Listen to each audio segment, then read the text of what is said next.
우리 동네 동전마켓 유튜브 구독자 여러분 반갑습니다. 지난번에는 고려-거란 30년 전쟁의 결말 세계 최강 거란군 전멸시킨 고려의 전략전술 인문학 처세술이란 주제의 영상을 보내드렸는데요. 이번에는 김은부 거란의 사신으로 가다 최후를 맞이한 충신 김은부 인문학 처세술이란 주제로 영상을 보내드리겠습니다. 동전을 수집하시면서 함께 시청하여 주세요. 이 이야기는 고려시대의 역사적 사건을 배경으로 하고 있습니다. 주요 인물들은 고려의 현종, 그의 장인이자 중요한 신하인 김은부, 그리고 거란의 황제 야율융서입니다. 이 사건은 국제정치와 외교의 복잡성, 개인의 용기 및 희생, 그리고 강대국과 약소국 간의 긴장관계를 보여줍니다. 폐하 소신이 가게 사옵니다. 거란에서 사신이 건너와 언제 친조를 올 건지 확답을 내놓으라고 이야기하자 곤란해하는 현종을 보던 김은부는 자신이 다녀오겠다고 말했습니다. 비록 현종이 직접 가는 것은 아니었지만 현종과 혼인한 원성의 아버지로 현종에게 장인인 김은부가 간다는 것은 고려에도 중요한 황실의 어른이 직접 거란을 건너가는 것이기 때문에 일반 재상을 사신으로 보내는 것보다는 거란의 입장에서도 납득할 만하다고 생각할 수도 있기 때문이었는데요. 경이 간다 해도 전쟁을 피할 것이라는 보장도 없는데 어찌 경을 보내겠소. 김은부는 원성의 아버지이기도 했지만 현재 현종이 가장 총애하는 신하로서 호족과 싸움에서 총대를 메고 일을 해나가는 신료이기도 했기 때문에 현종은 괜히 김은부를 거란에 보냈다가 전쟁도 막지 못하고 호족과 싸움마저 제대로 해나가지 못하는 최악의 상황이 될까 걱정이 이만저만이 아니었습니다. 그래도 시도는 해보아야 합니다. 저를 거란으로 보내주시옵소서. 정녕 형부시랑이 가겠단 말이오. 예, 소신이 다녀오게 사옵니다. 그렇게 형부시랑 김은부는 거란으로 떠날 채비를 하기 시작하는데요. 아비에 대한 사랑이 지극했던 원성은 김은부가 거란의 사신으로 간다는 이야기를 듣고 크게 낙담을 하고 말았습니다. 아버지, 그 먼 길을 어찌 가겠다는 것입니까? 가서 목숨을 부지할지 못할지도 보장 안 된 위험한 길이란 것을 정녕 모르시나이까? 그렇게 원성은 김은부가 거란에 가는 것을 적극적으로 만류하여 보았지만 김은부의 고집을 꺾기는 쉽지 않아 보였습니다. 원래부터 고려의 앞날만 걱정하던 김은부가 자신의 손주가 고려의 황제가 될지도 모르는 진짜 고려 황실의 일원이 되었기 때문에 거란과의 싸움을 반드시 막고 고려와 고려 황실을 모두 지켜내어서 딸 원성과 사위 현종 그리고 미래의 손주까지 목숨 걸고 지켜내겠다는 생각뿐이었습니다. 하지만 야율융서는 이번에도 현종이 오지 않는다는 소식을 접하고 실망이 이만저만이 아니었어요. 고려와의 전쟁에서 직접 수십만 대군을 이끌고 고려를 정복하겠다 출정하였지만 별다른 소득도 없이 돌아온 탓에 체면이 말도 안 되게 구겨진 상황이었는데 그나마 자신의 체면을 유지해 주었던 게 자기가 물러나기만 하면 고려 현종이 직접 친조를 오겠다고 약속한 표문이었죠. 그런데 막상 고려에서 쫓겨오고 나니 현종마저 친조를 오지 않는 것을 보고 야율융서는 화를 주체하지 못했는데요. 너희는 처음부터 약속을 지킬 생각이 없었던 것이다.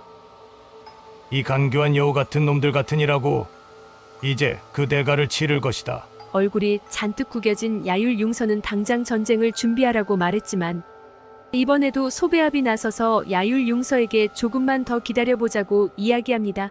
야율융서는 지난 2차 전쟁에서 많은 수의 군대를 이끌고 쳐들어가기만 하면 고려쯤이야 단숨에 무찌를 수 있다고 거만히 하늘을 찔렀던 상황에서 양규와 김숙훈 같은 고려의 장수들과 강감창과 같은 전략가들에게 혼이 나서 꼬리를 내리고 도망친 전적이 있으면서도 아직도 정신을 차리지 못한 상황이었는데요.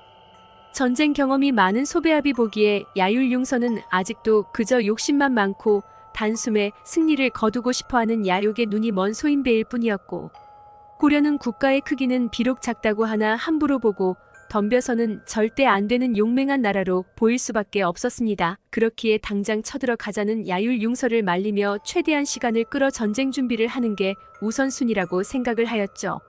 현종이 그의 장인인 김은부를 보낸다 하옵니다. 일단 그의 말부터 들어보시지요. 김은부가 거란에 도착하자마자 야율용서와 소배합은 김은부를 보면서 어찌하여 너의 황제가 직접 오지를 않고 내가 왔냐면서 굳은 표정으로 물었어요. 고압적으로 대하는 야율용서를 보면서도 김은부는 조금도 떨지 않는 당당한 자세로 현종이 직접 올 수 없는 이유에 대해 설명하며 최대한 거란과의 전쟁을 피하고자 야율융서를 달래기 시작하였습니다. 이것은 생일을 맞은 황제를 축하하기 위해 저희 황제가 직접 보내주신 선물이옵니다. 곧 야율융서의 생일이 얼마 안 남은 것을 알고 선물을 준비해 간 김은부는 이번 반문으로 전쟁을 1년이라도 늦출 수만 있다면 소기의 목적을 달성한다는 생각을 하면서 사신으로서 최선을 다했는데요.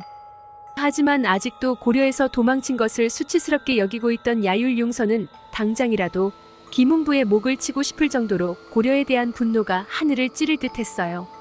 그렇기 때문에 김은부를 거란에 억류해 놓고 현종이 직접 친조를 오지 않는다면 김은부를 보내지 않겠다고 협박하는 방법을 생각해보기도 했는데요. 야율융서의 이런 마음을 눈치챈 소배압은 절대 그리해서는 안 된다면서 김은부를 고려로 돌려보내야 한다 말했습니다. 김은부는 단순히 고려의 신하가 아니라 현종의 장인이 되는 사람으로서 황실의 일원이기도 하온데 그런 자를 임의대로 억류하다 고려에서는 이를 명분으로 삼아서 친조를 하겠다는 약속도 뒤엎어 버리고 강동 6주를 반환하겠다는 말도 취소할 것이옵니다. 정녕 그 간악한 자들에게 그럴 명분을 만들어 주실 생각이옵니까? 이는 절대로 있어서는 안 될 일이옵니다. 폐하 화를 조금만 누그러뜨리고 일단은 김은부를 고려로 돌려보내시지요. 그 뒤는 제가 알아서 하겠사옵니다. 그러자 야율융서는 또 뭘 알아서 하겠냐며 그동안 알아서 한다고 해놓고 한 게 뭐 있냐며 소배압에 대한 원망을 쏟아내었다. 소배압은 김은부를 억류하고 싶으시다면 꼭 이성 안에 억류할 필요는 없사옵니다. 여진족에게 김은부가 고려로 돌아가는 길목을 막고 그를 억류해 놓으라 일러놓겠사옵니다. 그렇다면 저희가 김은부를 억류한 게 아니고 고려가 친조 약속을 깰 명분도 생기지 않겠지요. 그렇지만 김은부를 돌려보내지 않음으로써 앞으로는 고려의 대신들이 김은부가 억류될 것을 두려워하여 황제를 대신해 사신으로 오는 것을 두려워하게 될 것입니다. 이렇게 현종을 압박하면 어떻게 싸웁니까? 소배압의 말을 가만히 듣던 야율융서는 그대의 말을 듣고 보니 일리가 있소. 예, 아까 화를 낸 것은 이하나오 김은부를 일단 돌려보내도록 하겠소. 그 뒤는 경이 잘 알아서 처리해 주시오. 야율융서는 소배압의 이야기를 듣자마자 그의 아이디어가 괜찮다고 생각을 하고 소배압의 어깨를 두드려 주었지만 거란궁 안에 홀로 앉아있던 김은부는 자신의 운명을 한 치 앞도 모르는 상황에서 과연 고려로 돌아갈 수나 있을지 걱정이 이만저만이 아니었습니다. 고려의 사신은 이만하고 고국으로 돌아가도록 하라. 침묵을 깬 야율용서의 말을 듣고 김은부 이제 고려로 돌아갈 수 있다 생각해 서둘러 짐을 싸기 시작하였습니다. 그렇게 고려로 돌아가던 중 갑자기 나타난 여진족이 김은부를 붙잡았는데요. 내 이놈들 내가 누군지 모르고 이러는 것이냐. 나는 고려의 사신으로 중차대한 임무를 맡고 거란에 갔다가 고려로 돌아가는 길이다. 나를 가로막는 것은 고려를 가로막는 것이다. 김은부는 자기가 누구인지 여진족에게 밝혔지만 여진족은 낄낄대며 못 들은 척하고 김은부를 포박하기 시작하였습니다. 그렇게 여진족의 포로로 붙잡힌 김은부는 온갖 수모를 당하며 억류되고 말았어요. 거란으로 간 지 한참이 지났는데도 김은부의 생사 여부를 알 수 없게 되자 현종과 원성은 걱정이 이만저만이 아니었고 그 후 한참 뒤 김은부가 겨우 여진족에게 풀려나 고려로 귀환하게 되었습니다. 여진족이 거란의 요청에 의해서 일부러 김은부를 붙잡았다는 사실을 눈치챈 현종의 분노는 이만저만이 아니었습니다. 치사하게 여진족을 이용하여서 김은부를 포로로 붙잡아 놓아서 거란국에 정식으로 항의하지 못하게 만든 건 현종 입장에서는 분통에 터질 일이었죠. 결국 현종은 이번 일은 그렇다 치고 넘어가나 다음에는 절대 거란을 용서하지 않겠다며 더욱 열심히 전쟁을 준비하는 계기가 됩니다. 게다가 목숨을 걸고 거란에 다녀와준 김은부에 대한 고마움이 더 커져서 김은부가 돌아온 후인 1015년에는 지중 추원사 다음 해인 1016년에는 호부 상서에 이어 중추사 상호군에 임명하게 되면서 김은부는 출세길이 열리게 되는데요.